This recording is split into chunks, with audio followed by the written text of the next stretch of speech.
नमस्कार दोस्तों, स्वागत है आपका हमारे चैनल हिनामित फिन एकेडमी में। ज्ञान ही है असली निवेश, हम सिखाते हैं और आप कमाते हैं। दोस्तों, अगर आपने कभी सुना हो कि इस आईपीओ ने लिस्टिंग में 80% प्रॉफिट दे दिया या इस आईपीओ में लाखों लोगों ने अप्लाई किया, तो आपके मन में भी सवाल ज़रूर आया होगा कि आखिर आईपीओ होता क्या है। तो दोस्तों, आज की इस वीडियो में हम बिल्कुल आसान भाषा में समझेंगे कि आईपीओ क्या होता है, कंपनियां आईपीओ क्यों लाती हैं, आईपीओ में पैसा कैसे लगाया जाता है, आईपीओ में प्रॉफिट क्या है, आईपीओ में रिस्क क्या है, अच्छा आईपीओ कैसे चुने। और अगर ये 6 टॉपिक्स आप समझ जाते हैं तो आप ये समझ जाएंगे कि बिगिनर को आईपीओ में पैसा लगाना चाहिए या नहीं लगाना चाहिए।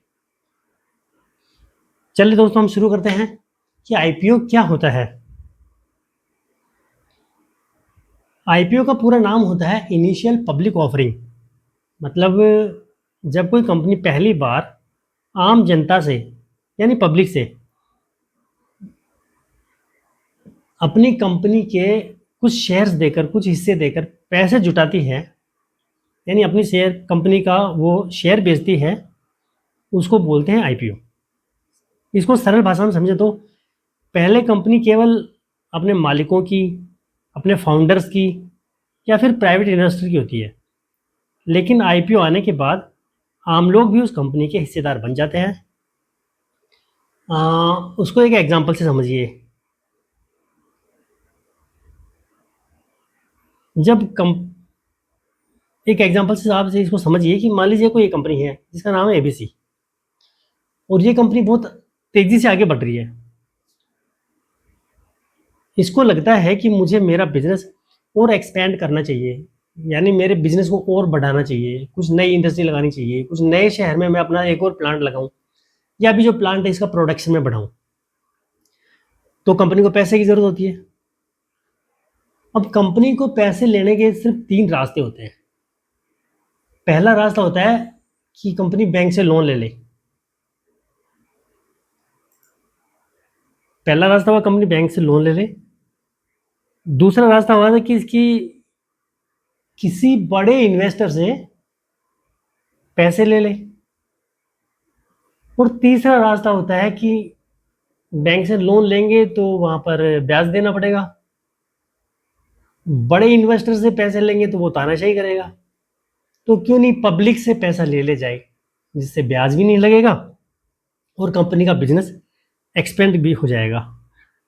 तो जब कंपनी पब्लिक से पैसा जुटाने के लिए अपने शेयर्स कंपनी को पब्लिक को बेच देती है, उस प्रक्रिया को आईपीओ कहते हैं।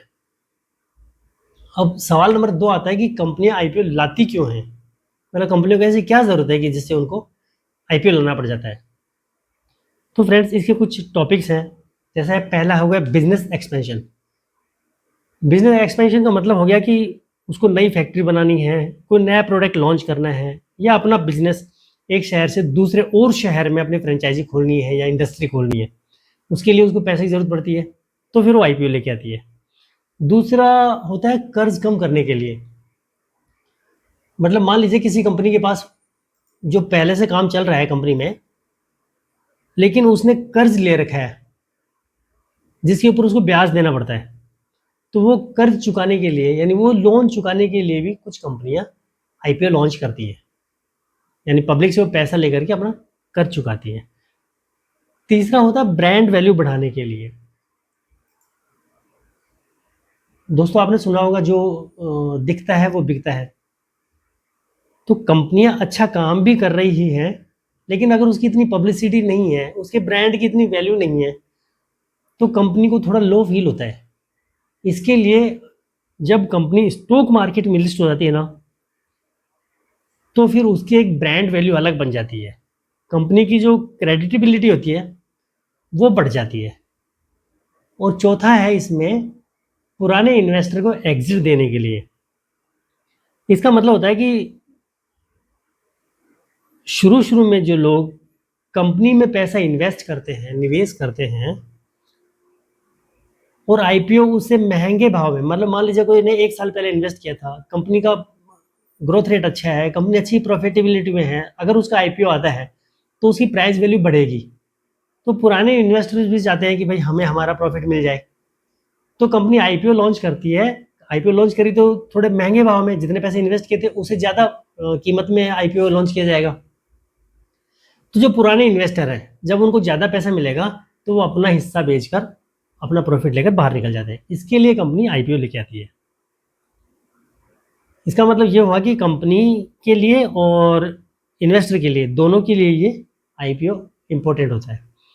अब बात करते हैं नेक्स्ट टॉपिक की, आईपीओ में निवेश कैसे करें। यानी मान लीजिए आप और हम, कोई भी इंसान जो आईपीओ परचेज करना चाह रहा है, वो आईपीओ में कैसे इन्वेस्ट करे, मतलब उसके पास क्या ज़रूरत पड़ती है, उसको क्या क्या उसके पास होना चाहिए कि वो आईपीओ खरीद सके।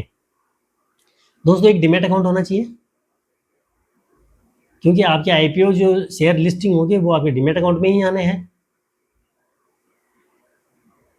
और एक ट्रेडिंग अकाउंट होना चाहिए।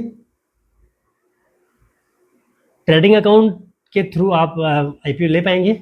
और तीसरा होना चाहिए बैंक का अकाउंट, यानी बैंक में आप पैसे जमा कराएंगे। जब आईपीओ के लिए अप्लाई करेंगे तो बैंक के पैसे पर होल्ड लग जाएगा। जब आईपीओ आपको अलॉट हो जाएगा तो बैंक से पैसे कट जाएंगे, ट्रेडिंग अकाउंट के थ्रू कंपनी को मिल जाएंगे और आपके डीमैट अकाउंट में शेयर्स आ जाएंगे। इसके लिए आप किसी भी ब्रोकर के बारे में हम बात कर चुके हैं पहले, किसी भी ब्रोकर को जिसमें आपका ट्रेडिंग अकाउंट है और डीमैट अकाउंट है, उसके थ्रू आप अप्लाई करके ले सकते हैं। आईपीओ अप्लाई करने की कुछ प्रोसेस है फ्रेंड्स, मैं आपको एक बार वो बताता हूँ कि वो प्रोसेस कैसे होता है। कि एक पहली बार आईपीओ ओपन होता है, यानी खुलता है, और आप लॉट साइज़ के हिसाब से अप्लाई करते हैं। यानी मान लीजिए कंपनी ने कह दिया है कम से कम 100 शेयर्स आपको लेने पड़ेंगे, तो 100 के मल्टीपल में आप जितने चाहें उतने ले सकते हैं। यानी 100 के लिए अप्लाई करेंगे, या फिर 200 के लिए अप्लाई करेंगे, या 300 के लिए अप्लाई करेंगे। अगर आपको शेयर अलॉट हो जाते हैं तो बैंक से पैसे कट जाएंगे, फिर कंपनी स्टॉक मार्केट में लिस्ट हो जाती है, और इसी को बोलते हैं कंपनी की लिस्टिंग। नेक्स्ट आता है आईपीओ में प्रॉफिट कैसे होता है, यानी क्यों आईपीओ में पैसे लगाए जाएं, आईपीओ के थ्रू शेयर क्यों खरीदे जाएं। ये एक इम्पोर्टेंट सवाल हो गया है। आईपीओ में पैसा बनता कैसे, अब उसके बारे में समझ लीजिए। मान लीजिए किसी कंपनी का आईपीओ प्राइस है 100 रुपये प्रति शेयर। मान लीजिए किसी कंपनी ने कहा कि मेरा ये आईपीओ का जो प्राइस है, मैं 100 रुपये प्रति शेयर आपको दूंगा, 100 शेयर अगर आप लेंगे तो आपको 10,000 रुपये देने पड़ेंगे। और लिस्टिंग वाले दिन ही ये शेयर मान लीजिए 150 रुपये पर ओपन हुआ मार्केट में, यानी 100 रुपये में आपने खरीदा था, और जिस दिन ये एक्सचेंज पर लिस्टिंग हुआ, ओपन हुआ, उसी दिन ये 150 रुपये में खुला। ये कुछ पॉइंट्स पे डिपेंड करता है कि वो 150 पर कैसे खुल सकता है, क्या होता है तो खुल सकता है, उसके बारे में हम आगे बात करते हैं। मान लीजिए 150 रुपये पर खुला तो आपको 50 रुपये पर शेयर का प्रॉफिट हुआ। 10,000 रुपये आपने लगाए थे, 5,000 प्रॉफिट हुआ, अपना शेयर निकालिए और अपना 5,000 रुपये अपने पॉकेट में रखिए। इसको बोलते हैं लिस्टिंग गेन, यानी जिस दिन लिस्ट हुआ उसी दिन जो प्रॉफिट हो गया उसको बोलते हैं लिस्टिंग गेन।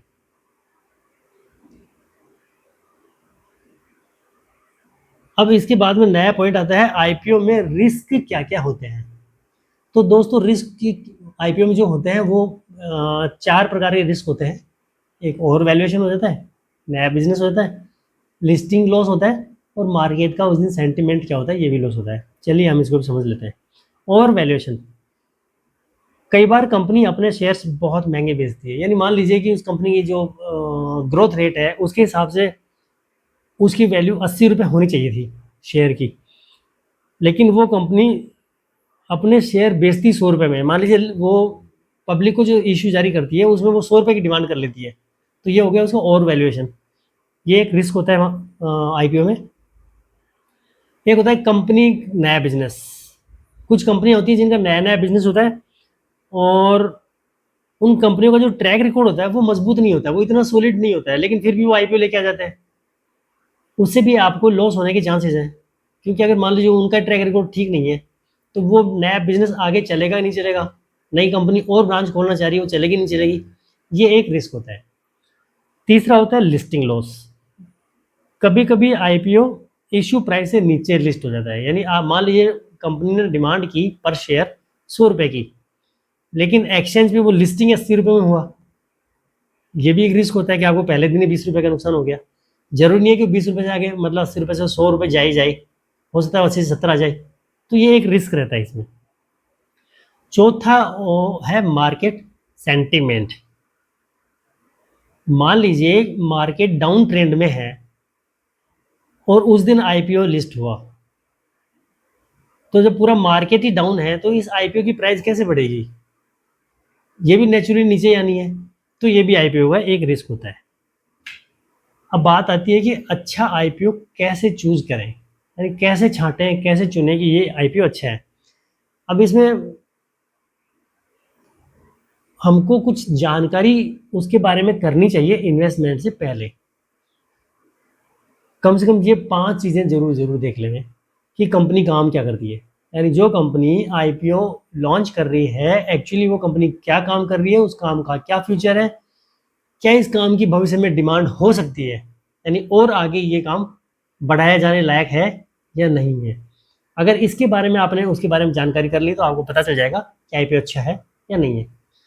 दूसरी बात, कंपनी जो ऑलरेडी काम कर रही है वो कंपनी प्रॉफिटेबल है कि नहीं है।